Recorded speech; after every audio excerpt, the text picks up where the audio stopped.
What's going on? Welcome back to another episode of GoldView. I'm your co-host, Eric. What's happening? I'm your co-host, Eric, man. What's going on with you?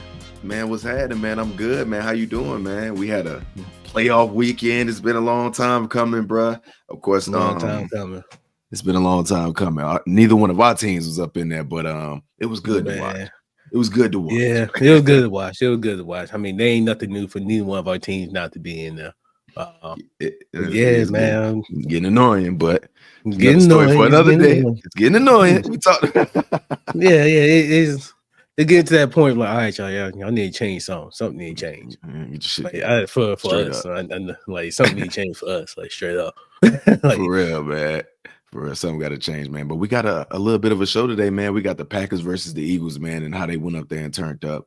And we got the Commanders versus the Buccaneers. A little bit of an upset. And we got the Steelers versus the Ravens, man. A lot of people are calling for this man's head, but we're going to talk about that, man. Let's go ahead and get to it. And we got our GoldView players of the week, man. But what we're going to start off with first today, man? We're going to go ahead and start off with the Packers versus the Eagles, man. Okay. What you seen this game and how you felt about it? So this is one of those games where when you look at the stat sheet outside of Jordan Love, we're going to get to that. You would have thought the Packers, the score would have been a lot closer, man, because they had a lot of opportunities, especially on third down, bro. They held the Eagles to 2-for-11 on third down, man. That's impressive to do that to the Philadelphia Eagles. Not saying that their offense been top tier this year, but they still got weapons over there, especially with Saquon Barkley.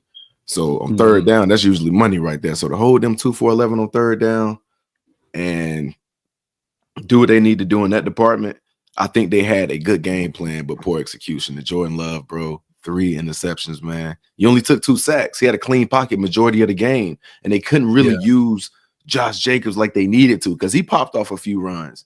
And I think one right before his score. Yeah, I think he had 81 yards, man. Yeah, and he popped off a nice run right before that touchdown, and he got physical and stiff armed somebody, man. Something that they needed right then, but they can't overcome the turnovers. This is one of those type of games where whoever commit the most turnovers is probably going to lose this game because the Eagles played a very clean brand of football. I think going into the fourth quarter, Jalen Hurts only had like 16 pass attempts, man. And they had even time. The time of possession for each team was even. So it's not like they were just running away playing keep away the whole game. It was just the Green Bay Packers were shooting themselves in the foot throughout this whole game, starting with Jordan Love, bro. Man, man, that fumble knocked this shit. The start of the game knocked them. Bro, that's how you set the tone of the game, bro. That's how you set the tone of the game, bro. Man, knock this shit. But, bro, you cannot have 4 turnovers in a playoff game and expect to win. To be honest with you, with that, you're not at home. You already uphill battle in a tough environment in Philly. Yeah, and with that being said, they are lucky that the score wasn't worse than what it is. What? Man, because I'm sitting there thinking it should have been a 40 piece. I'm looking at Philadelphia like the offense was like I know they ran the ball way more than they passed it, but not way more. But they had 34. It felt like and he only had 13 completions though. Yeah, and like with that being said, I'm just like the score should have been way more than just 22-10. At one point, they was in the game. At one point, they was definitely in the game. I think what were they down 16-10. They were down 16-10. 10. Yep. Yeah, and then Philly came back and scored. But man, Saquon Barkley went dumb with 25 carries, 119 yards. On that last play, you will score that touchdown or when Saquon? I love when people stay consistent with who they have been and what did he do. They agree on a few weeks ago not to break the record. And this is just pretty much on brand with, pretty much on brand with, I probably took it to the crib, but I'm pretty much on brand with what he's been doing, man. And to be honest, he didn't even go crazy because before that run, he was up under 100 yards. So, and for a guy like Saquon Barkley, who could be the MVP, who a lot of people think should be, it's a lot of people in that hat right now, but in a playoff game to hold him 24 carries under 100 yards, I wouldn't have thought that was going to happen, man. So the defense did their job. They didn't let the Philadelphia Eagles just take off. Like he only had 13 completions, 24 attempts, 131 yards. Granted, no takeaways, but they tried to keep him at bay as long as they could. But Green Bay defense, Green Bay defense definitely balled out. It was just the turnovers from the offense. I mean, it did the first 2 turnovers from Jordan Love. That first one to Darius Slay. Man, he caught it like the receiver. He caught it like the receiver. He was like, shoot, he ran right stride for stride with him, bro. And then the second one was just, bro, what are you looking at? To Zach Bond, I'm like, I don't know what you got going on, bro. Man, I was like, and then the third one, I was like, that was just out of desperate. Like, he just had to launch something, bro. Like, launch something, man. It just, but none of them helped, bro. Yeah, none of them helped. And then I think the momentum definitely swung over to Philadelphia. I mean, for the beginning of the game when he smacked the old boy and he fumbled on the kickoff return. Yeah, bro. That's how you start the game off right there. That's exactly how you start the game, bro. Like, and the second interception to me was the most demoralizing part of this game because it was right before halftime. They were still in it. And he threw the interception to the linebacker right there to Zach Bond. And it was just, I was like, damn, bro, like you got to get something going. This was like you was having a good drive and he throw a pick with under a minute to go. And it's like, can't do it. Granted, Philadelphia Eagles ain't have enough time to turn it into points, but still a momentum killer. Most definitely, dog. Most definitely. Let's go ahead and jump into the Commanders versus the Bucks, man.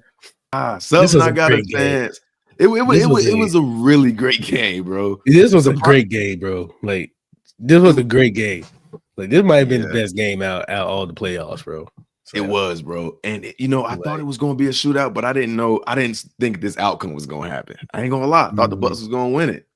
Yeah. I thought the Bucks was going to win it, but we talking about Dan Quinn. Boy, he risky. Yeah. All the 4th and 2s. Bro, he whooped damn near every 4th down. Every 4th down. I was like, all right, dog. Like, all right, let's do it. Like, if that's how you rolling, that's how you rolling. Shoot, he like, we here. We here. Yeah, like, for me, well, before you was there, right? Man, so I went to the tailgate party that was was part of the tailgate party that was across the street from the Raymond James Stadium in Tampa Bay, man. And just getting the vibe from everybody, and it was packed. It was loaded, man. You could tell it was a playoff game. They had some Washington fans that came down as well too. But when I went to the game 2 weeks prior against the Carolina and Tampa Bay game, they showed out then. So I already knew, and it was a night game, a Sunday night football game. I already knew. I'm like, I'm like, they're gonna get the cracking out here, boy. And that's exactly what they did. The vibe was deep. They was turning up the whole time. Like, they had the momentum that they needed the whole time, man. Yeah. Like, they really did. And it was a physical game too, bro. This was a physical football game, bro. Man. Oh, I ain't gonna lie before I get into it, but looking at how they prepared the game and seeing all the fireworks before the game even started, I was like, bro, they look live as hell out there. Like, it just looked live out there. Man, I was like, damn, I wish I was out there. But getting back to the physical part, man, Jaden Daniels got his shit drilled in that one play. You remember that one play? He was trying to go to the sideline, bro. I was like, bro, you can't take those hits. Like, you did that shit in college. Yeah. I was like, bro, now you take the same. He was going out of bounds, though. He was going out of bounds, bro. He had the right intentions, but hey, it just happens sometimes, bro. You can't get out fast enough. Bro, that dude knocked Jaden Daniels shit at least 5 yards out of bounds, bro. Both feet in the air, bro. Both feet in the air. How much you think Jaden Daniels was? I think what? $190? $120? Wait, he got hit, but $120. Went flying, bro. And it was a physical. A couple things surprised me. Yeah, hey, Baker Mayfield ran over Bobby Wagner. I'm like, seen that too. I was like, yo, what? I said that was not on my bingo card. Start off 2020. Nah, that wasn't on my bingo card. And it was a clean run over too. Clean run. I don't know if Bobby was expecting that, but bro, he cleanly ran him over. But man, luckily they got the win. But Bobby came back and he made a play too, though. I think he forced a fumble. No, did he force that fumble? No, I don't think no. I think he recovered it there. But anyway, man, I think he did something like. I think he recovered the fumble later on. He had to have a sack, and I don't know who forced the fumble, but yeah, man, he had a solid game. Led the team in tackles, 8 tackles, 5 solo tackles, and helped with a sack. So and a quarterback hit. So He definitely got back there and made a play and made up for it. But I don't know if he was expecting that from Baker Mayfield. Yeah, I wouldn't have either, but Jaden Daniels definitely balled out, bro. 24 for 35, 268 yards, 2 touchdowns. Yeah. And one of them being the game-winning touchdown, too. Man. And I like that 2 receivers out there, man. Terry McLaurin, I like that connection he got out there, and De'Ami Brown. Even De'Ami Brown ran over Mike Edwards. I was like, whoa. I'm like, all right, this game physical for real. But yeah, I like the 2 receivers they got going over there, man. They get a playoff win first year. Dan Quinn, and then he going for like what? I mean, what was they on 4th down, bro? Shit, probably man. Probably 10 for goddamn 8. I mean 8 for 10.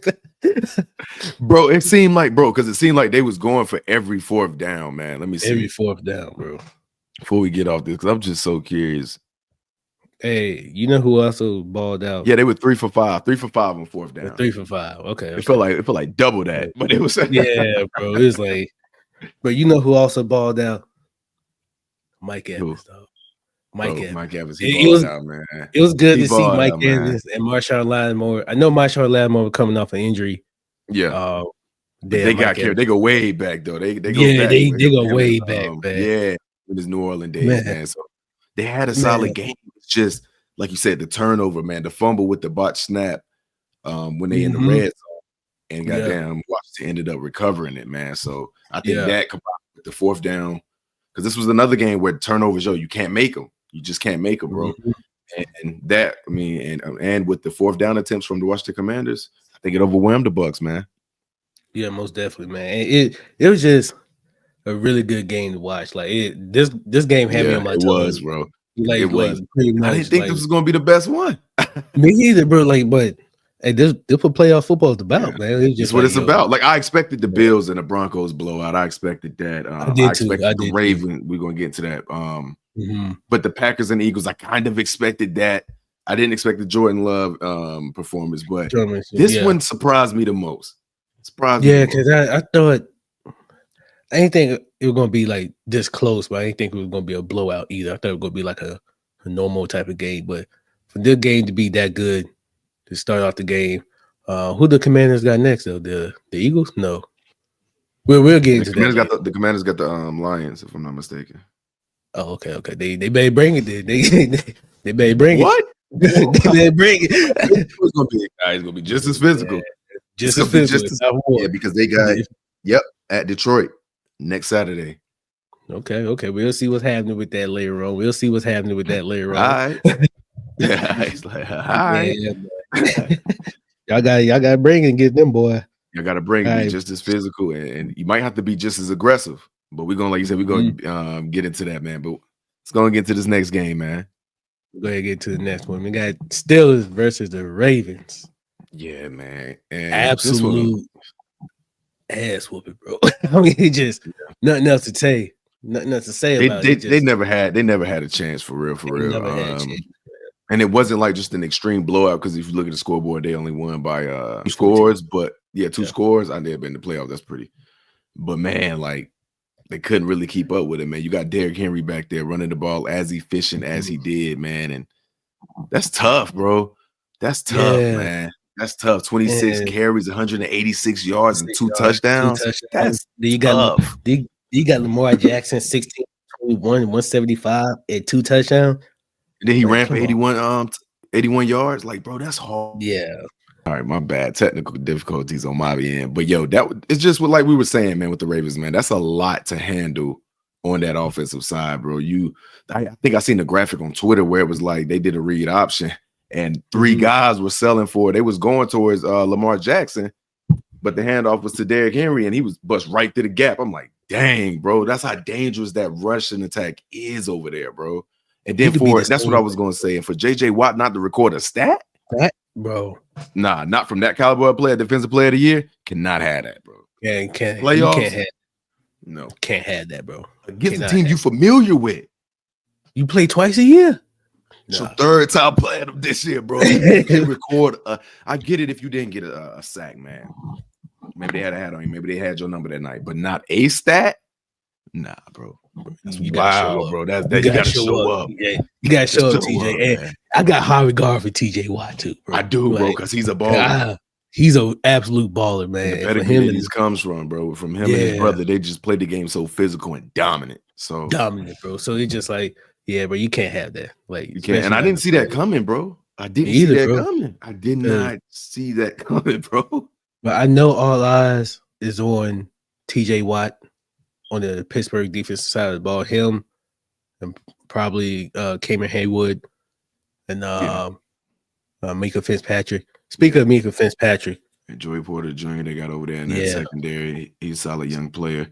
Speaking of Mika Fitzpatrick, man, Derrick Henry ain't had to do my dog like that. No, he ain't doing it. Bro, he didn't do it like that. And he led the team in tackles of the game, man. And they got Patrick Queen, but yo, he ain't have to. Yeah, he ain't had to do my dog like that. Not like that. Not like that. Bro. Bro, he's a former Alabama player too. Yeah. So just straight up. Get the fuck out the way, dog. Man, shit, straight up. You right here, you know what time it is. You know what it's like, bro. You punched him. Flashbacks. Bro, literally all he did was just punched him. Yeah. I'm like, yeah, bro, get the fuck out the way. I'm going. Fuck out the way, man. You already know what time it is, man. And damn, bro, Ravens just gonna keep it moving. And the Steelers are in a weird situation, man, while we're on this subject, man. They haven't won a playoff game, if I'm not mistaken, since 2017. And a lot of people are calling for Mike Tomlin to be fired. I even seen a graphic from FanDuel on Twitter saying, is it time for them to part ways? And that's not the first time I've seen a major media outlet question Mike Tomlin's job security with the Pittsburgh Steelers. I just think they're in a weird situation, man. We were talking about it. Too, man, like he's never going to lose enough games to pick top 10 because that's just not who he is. Like, that's not what they're about to do. He has too much love. And he has the integrity, a certain amount of integrity for the game of football. That's not going to allow him to lose more than 9 games. You know what I'm saying? Yeah. And that's what's really sometimes necessary, unless you get in a situation like the Baltimore Ravens where a Lamar Jackson slides to the end of the first round. And that's rare, bro. That's rare. We see Jalen Hurts go in the second round, but it's not. A lot of the times you got to be picking in that top half of the draft. Yeah, and man, I don't know, like what all they got to do, like their trade, like what kind of picks they got or anything like that. But if they want a better quarterback or anybody, like, I mean, Russ balled out this year, but he balled out and he played a clean game this game too. I mean, he's on his way, he getting older, so he's definitely on his way out the door. And he's unrestricted free agent, him and Justin Fields. Yeah, so I don't know. They got to trade their assets, bro. They got to trade some of these assets. In order to move up in the trade, I mean the draft to get. Yeah, they got to, and they got to give up a lot, bro. Like they're gonna have to come up with a guy like, if people want him because his demeanor lately, in the media lately, but George Pickens, Mika Fitzpatrick, Patrick Queen, people like that are going to have to become available. You're going to have to try to hang on to some of these younger guys if you can, but you're going to have to unload some talent, man, because where you're sitting at in the draft is not good enough to convince a team to move way back when you know they got a whole, like Tennessee, you know, they can use a Travis Hunter. Which they're probably going to take. So to convince them to move out that spot, going to take a hell of a lot. Well, they ain't happening. That's not going to happen. Maybe you can get top 5, top 10. But like I don't think if they do go up, if they do like use a draft picks to move up in the draft or trade and move up in the draft, I don't think it's going to be top 5 or anything like that. It can't be. Like it would have to be top 15 and get in the top 5. Yeah, but that ain't. Yeah, it's not going. They're not going to move that far up. I mean, no, because I like Mike Tomlin as a head coach. I do, man. Like he shouldn't be fired, in my opinion. I don't like the situation with the receivers that go on over there, but that's a little weird. But other than that, he's a great coach. Yeah, and I do see the similarities between like him and Doc Rivers, but I feel like but at the same time, though, he always wins. Like no matter what, he always wins. And Doc Rivers will too. He will too. They got one championship apiece, if I'm not mistaken. So it is very similar, man. Like he got to get a generational quarterback. He has to get a generational quarterback. Yeah, been for Ben Roethlisberger forever. And up until like 2018, 2019, And they could have did a better job planning for a quarterback ahead of that. They could have did that. But they definitely, because you've seen the writing on the wall, Ben's last 3 years. Yeah. We all knew it was happening, bro. So yeah, bro. So like they should definitely did a better job. I mean, just like the Packers do. The Packers do it, and they did it in the midst of Aaron Rodgers winning MVPs. But when the time has come, when the guys just getting older, like like the Packers did. Packers did with Brett Favre, Aaron Rodgers, and now got Jordan Love. Yeah. I'm pretty sure Jordan Love gonna be there for forever, and then they're gonna probably most likely do it with Jordan Love as well. Right. Maybe they can. I like a guy that's going to be a sneaky trade is Joe Milton out of New England. Man, he's their backup quarterback that was one of the nice quarterbacks that was taken in the draft last year that showed up and balled out. I don't know if you've seen his last game, but they're gonna have to try to get something though, man. Maybe they can retain one of those guys. I would look at retaining Justin Fields. He's younger and has been in that system for a year, and I think he can work because he played decent enough before Russ came back. Yeah, but that's what I would do. I wouldn't fire him though. Yeah, I do think the guys run the ball a little bit more efficiently with Najee Harris too. I'm not a big Najee guy though, man. Yeah, he's just on him, bro. He's just as big as Derrick Henry. He got to start running like Derrick Henry. Yeah, he's not aggressive as Derrick. 6 carries, 17 yards, bro. Like, it's not gonna do it, bro. he gonna need to learn how to run the damn ball. Like I forget who it was that called him soft. I was scared. Day after they beat him, they was like, "Yo, y'all got a soft running back over there." When it was going through the tunnel, I'm like, "Bro, he's not a small guy." Like, nah, bro. Like Najee, I root for you. Let's get right, bro. Like you got to get right. Start running. You gotta get right. You got to get right, bro. You gotta get right, dog. Pitch in the first round for that. Like, I can see it that he got in him. Yeah, I can definitely see that he got in him. But yeah, bro. Because like we said before, Derrick Henry didn't come out the gate like that, and we knew Derrick Henry could be what he is. It don't surprise us, but he talked. If I'm not mistaken, I think he talked to Eddie George. Eddie George like, bro, you ain't running like a Titan. You know, Eddie George was a fucking between Eddie George and Ray Lewis. Problem, bro. Like it was just two lines, bro. Yeah, collided, bro, every time, bro. Power too, bro. But yeah, man, that was fun to watch. It was definitely fun to watch, man. Yeah. But let's go ahead and get into GoldView Players of the Week, man. You want me to go first? Go first. My GoldView Player of the Week is Derrick Henry. I'm gonna go with 26 carries, 108 yards, 2 touchdowns. His longest reps were 44 yards. He couldn't stop. He couldn't be stopped. He punched Minka Fitzpatrick dead in the face. Yeah. It was just like I see the meme on Twitter, man, or X, whatever you want to call it. Man, that was like OJ running from the like 5 people chase him. Like OJ in the 80s. Something like that. In the Bronco. I was like, yo, man. Yo, wow, now. But yeah, man, my GoldView Player of the Week is definitely Derrick Henry. He balled out, man. So who your Player of the Week? Man, I had to give it to Jaden Daniels, man. You are a rookie and you go on the road in a tough environment, man. A live fan base who have won in the past 10 years the Super Bowl, who's been able to get that, and you go in there and get the upset, and you play clean, take a couple of licks, and you still able to stay in the game, throw the game-winning touchdown, man. So Jaden Daniels, man, for real, I think they got something over there. I don't know if they're gonna be able to beat the Lions. We're gonna see that, but he is my GoldView Player of the Week this week, man. Jaden Daniels. No doubt, man. So, hey, that's all we got for y'all, man. We went through the Packers versus the Eagles. We went through Commanders versus Bucks. Shout out to Jaden Daniels. And Steelers and Ravens, man. And then Derrick Henry just ran all over the place against them. We just gave y'all our GoldView Players of the Week. Appreciate y'all for coming to watch us, man. We'll catch y'all next week, man. Peace. Please like, comment, and subscribe to GoldView, man. We'll catch y'all later.